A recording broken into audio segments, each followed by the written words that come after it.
the History Channel original podcast. History This Week, May 5th, 1862.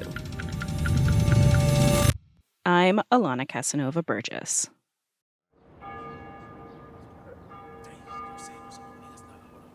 It's a spring morning in Puebla, a city around 80 miles southeast of Mexico City, about 3 days on horseback. Bartolo Bautista is standing on the walls that fortify the city, looking out into the distance. The day is gray, the pressure is dropping. It feels like it's going to rain. But Bautista isn't watching the weather. He's looking to the horizon. And then he sees it, way out in the distance, a sea of blue and white with flashes of gold. The French army, 6,000 men marching towards him, marching towards Puebla. The family story goes, the French were approaching. That's Bartolo Bautista's great-great-grandson, David Hayes-Bautista. And many of the men fighting at Puebla on May 5th, 1862 are just like his ancestor. They were called civiles armados. They're armed civilians, just called up as cannon fodder, given a rifle, said, go fight the French. The Mexican army is in a pinch. Their forces and their funds are depleted from a recent civil war. They need civilians like Bautista just to have the numbers to fight. And now they're facing down one of the most formidable armies in the world, a military machine with top-of-the-line training and weapons. The Mexicans are outnumbered, by some estimates, as much as 3-1. Bartolo Bautista watches the French army get closer and closer until they stop and line up and charge. All of a sudden, Bautista is in the middle of a battle. Smoke, gunfire, chaos.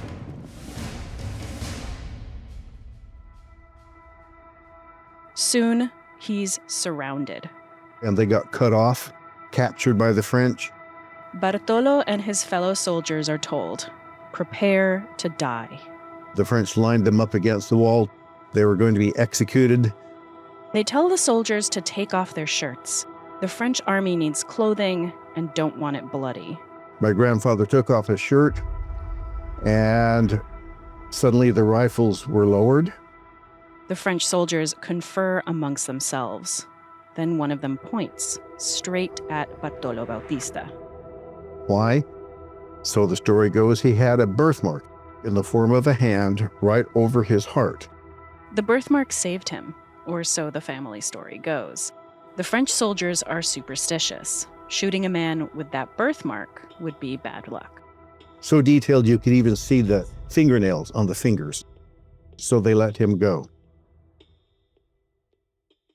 I used to think, that's a pretty good story. It must be true, all that detail. Until I discovered other stories from other people had this exact same detail. So I now say it's a family tale, possibly apocryphal, but certainly a rollicking good story. Yes, other families have lore about their ancestors involving a birthmark shaped like a hand. So whether or not that particular detail is true, it is a fact that thousands of soldiers like Bartolo Bautista fight that day. And most of them, they aren't captured. Because that day, the Mexican army does something extraordinary. They hold the French off. They force a retreat. They win. Over a century and a half later, the Battle of Puebla has become the stuff of legend. But not just in the Bautista family. Maybe you've even heard of it. Cinco de Mayo. I went to Mexico as a student and discovered they don't celebrate Cinco de Mayo in Mexico. Today, the story behind Cinco de Mayo. How did a Mexican victory become a day that's celebrated in the United States? And what exactly is being celebrated?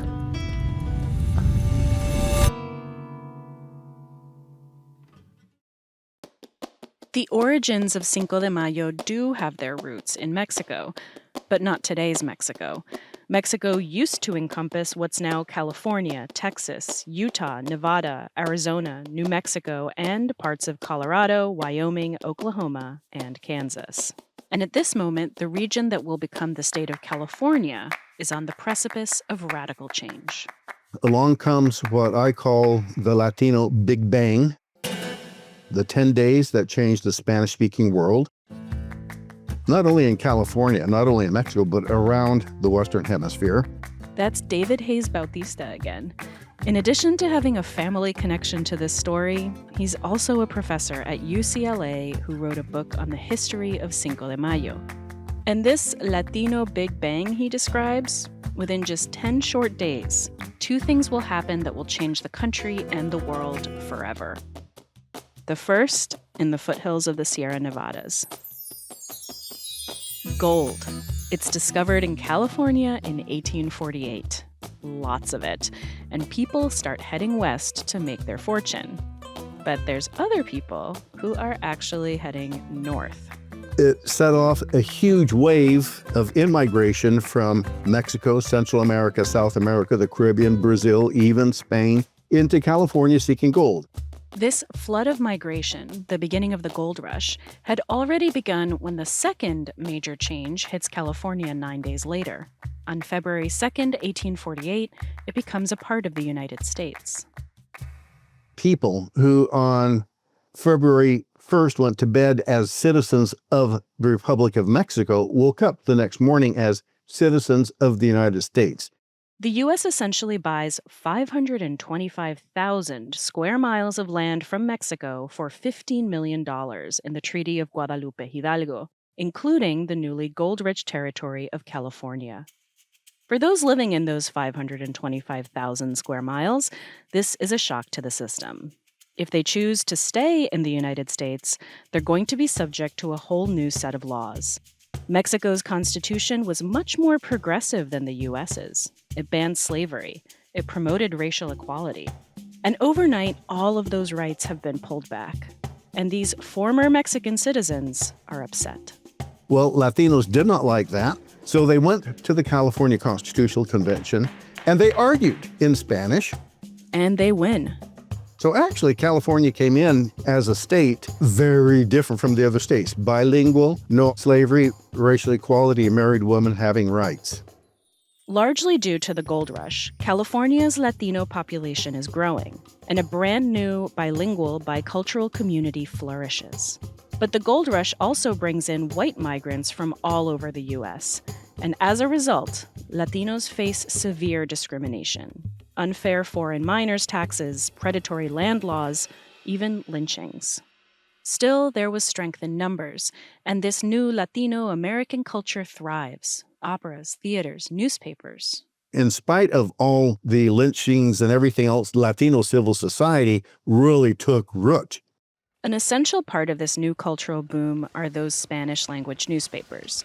The first one in Los Angeles was started by a young typesetter named Francisco P. Ramirez. Francisco P. Ramirez learned his craft just being, a printer's boy, and then set up his own newspaper when he was 17 years old.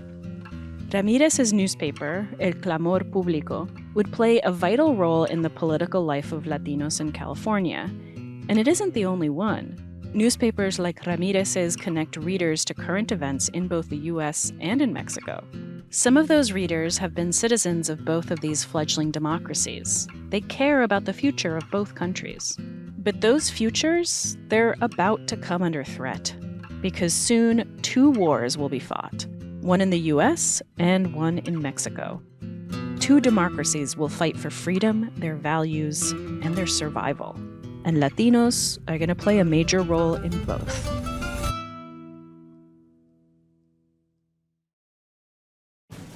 The American Civil War has officially begun. And like the rest of the country, Latinos in California are picking sides. The vast majority of Latinos said, well, who's fighting for slavery, who's for freedom, equality, and democracy? Well, Abraham Lincoln. Who's fighting for equality versus white supremacy? Well, Abraham Lincoln. Who's fighting for democracy versus elitist plantation? Well, Abraham Lincoln. We're going to support Abraham Lincoln, not only in votes and in money, but also in terms of joining the U.S. military. You had whole units of Spanish-speaking United States cavalry here in California. As Latinos head off to fight for their new country, Mexico is just ending its own internal conflict.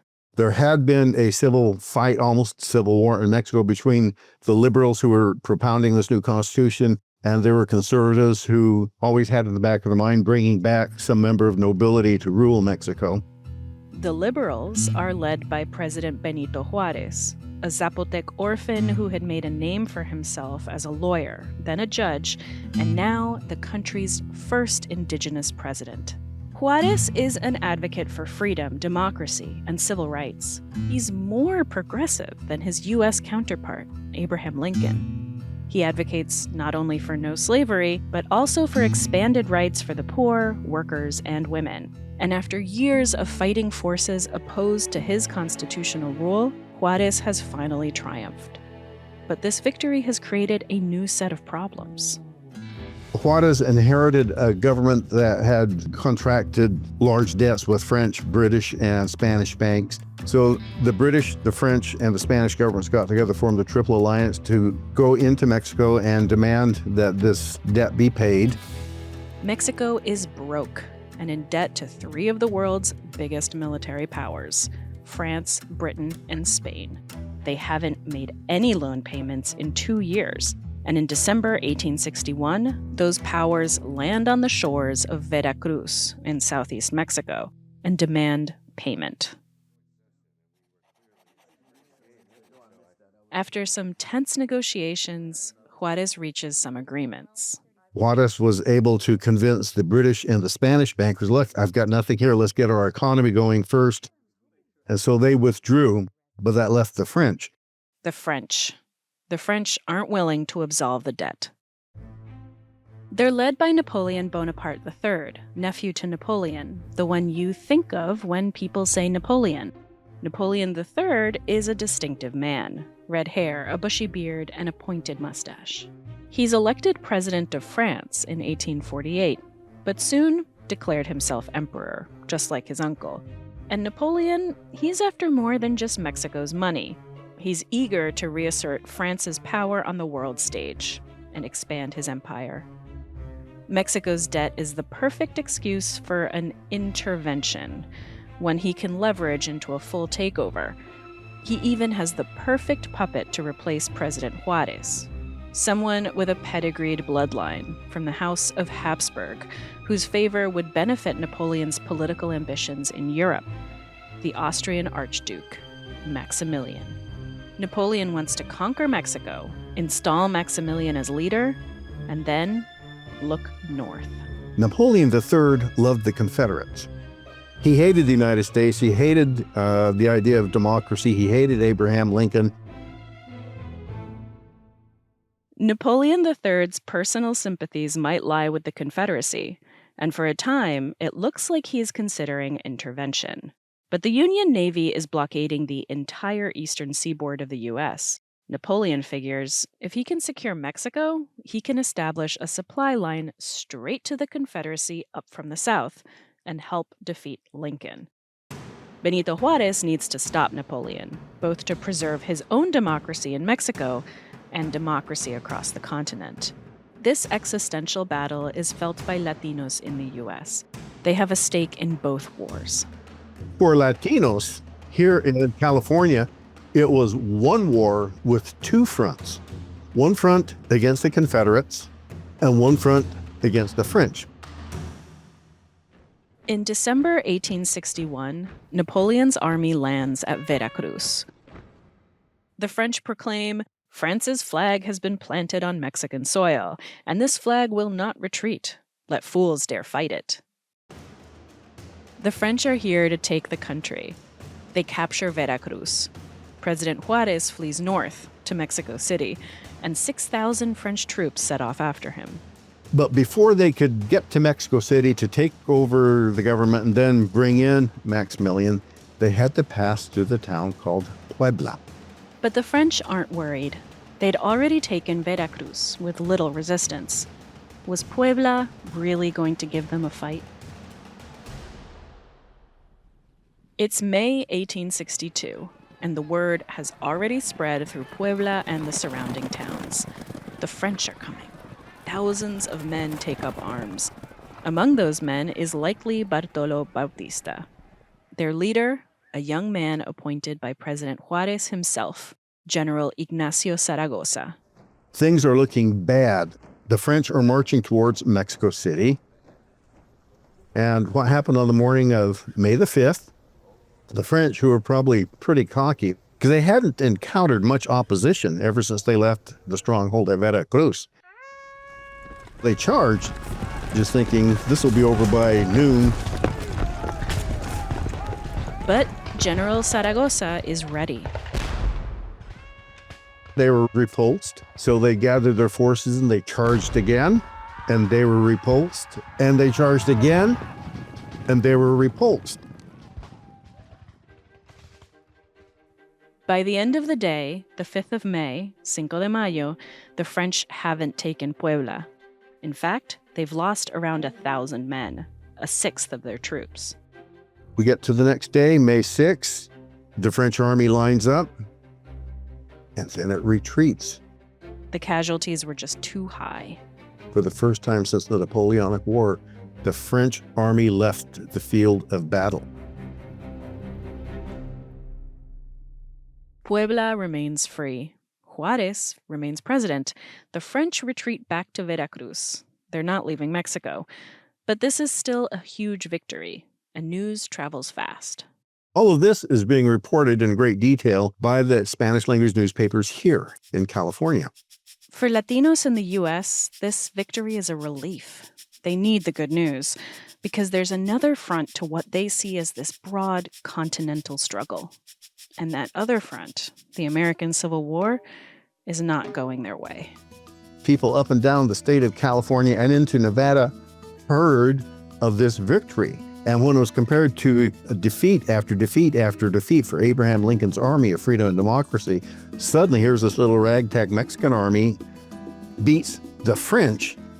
For Latinos who've been following the Civil War, it's like, wow, we won a big one. These communities break out in spontaneous celebration up and down the state. Parties, marches through the street, but these communities do more than cheer. They start organizing. After the initial enthusiasm died down, they felt they needed to honor the victorious General Zaragoza. They decide to make him a ceremonial sword, what they call a sword of honor.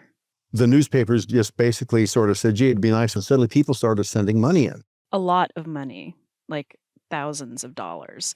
They hire a jeweler in San Francisco to make the sword. The pommel of the sword had a California bear with rubies for eyes, but then also on the other side was the Mexican eagle. Zaragoza falls ill shortly after the Battle of Puebla and dies before the sword can reach him. But this project is invigorating to the organizers. My God, we can raise thousands of dollars overnight. They decided to continue doing so to help Juárez, and so they organized what were called Juntas Patrióticas Mexicanas, Mexican Patriotic Assemblies. As the juntas begin organizing, it becomes increasingly clear. Both Lincoln and Juárez need their support, spiritually and financially. You had to promise to support both Juárez and Lincoln, give wages every month for as long as these two battles shall be fought. Both wars are at crucial junctures. The Union is suffering loss after loss, even as Lincoln issues his famed Emancipation Proclamation on New Year's Day, 1863. And Juárez, after almost a year in Mexico City, is now under threat again, because the French have gathered reinforcements. Once more, they're marching towards Puebla, this time with a chip on their shoulder.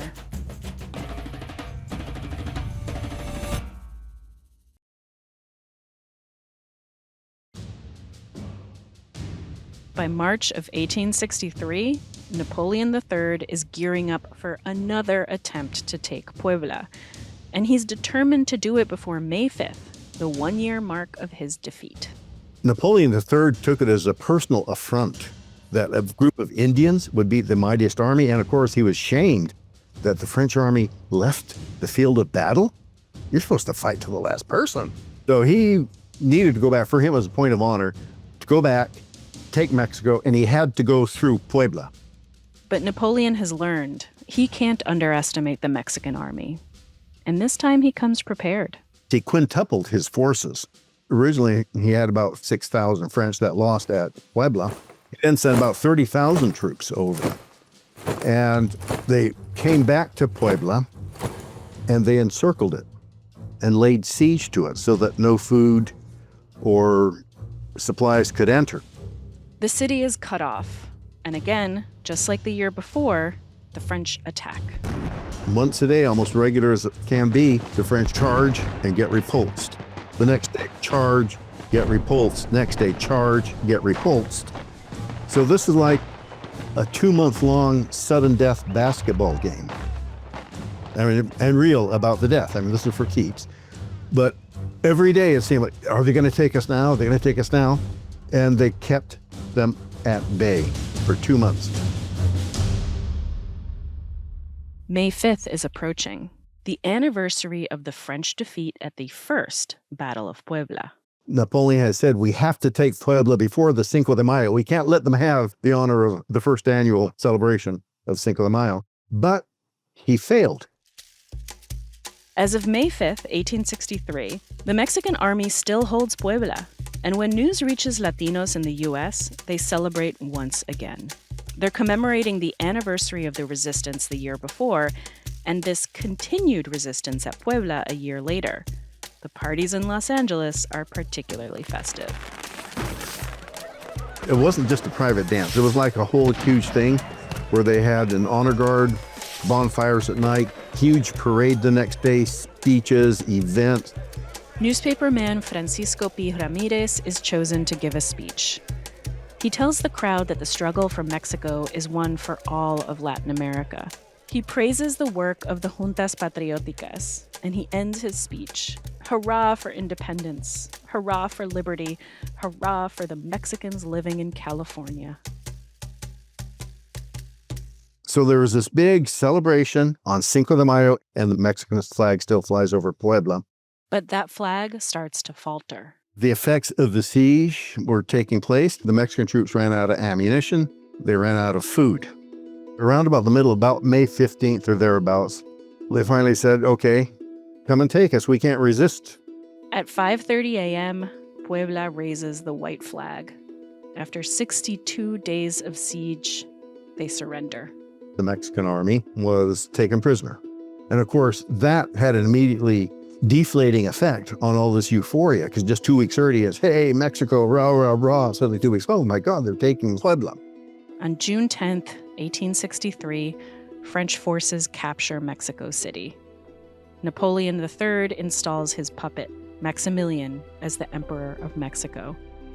Yes, the French are ultimately successful. But that year-long delay between the two battles of Puebla may have proved pivotal in the U.S. Civil War. Gettysburg was a close-run thing. For 3 days, it could have gone either way. Remember, Napoleon wanted to establish a supply line to aid the Confederacy. By the time he captured Puebla and Mexico City, it was too late. Lincoln and the Union Army are already on the path to victory. The Battle of Puebla in 1862 postponed the French ability to help until 1863. And by then, by the skin of his teeth, Lincoln was able to preside over the victory at Gettysburg.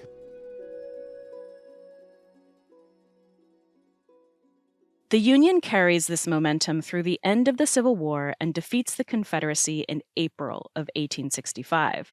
When Lincoln is assassinated just days later, it lands as a double blow to the Mexican-American community in the western states. Throughout the Civil War, Hayes-Bautista says, Lincoln and Juárez had been their two guiding lights. Latinos marched in the funeral processions in San Francisco. Even the little mining towns would have their own vigils mourning the death of Lincoln. That other guiding light, Benito Juárez, is on the run until the tide starts to shift in Mexico. Although Napoleon makes Maximilian leader of the so-called Mexican Empire, Juárez never relinquishes his power. Juárez flees, but he takes the Constitution and all the law books with him. Basically, wherever Juárez was the seat of Mexican government. And over the next few years, the resistance against Maximilian grows. The Mexican Empire lasted about 4 years.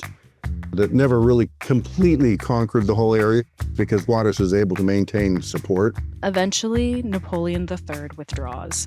He leaves behind Maximilian, now a sitting duck. He was captured and he was tried as a traitor, although he had Mexicanized quite a bit. And I believe as he was shot, he took off his hat and said, "Viva Mexico." And he was shot on Juneteenth, 1867. Once again, Mexico is independent. Juárez remains president until his death in 1872. And in the US, the communities that broke out into celebration for Cinco de Mayo in 1862 and 1863 continue in 1864, 5, 6, and on and on. In those early years, it's a holiday commemorating resistance, bravery, and independence. Generations later, the holiday looks a little different.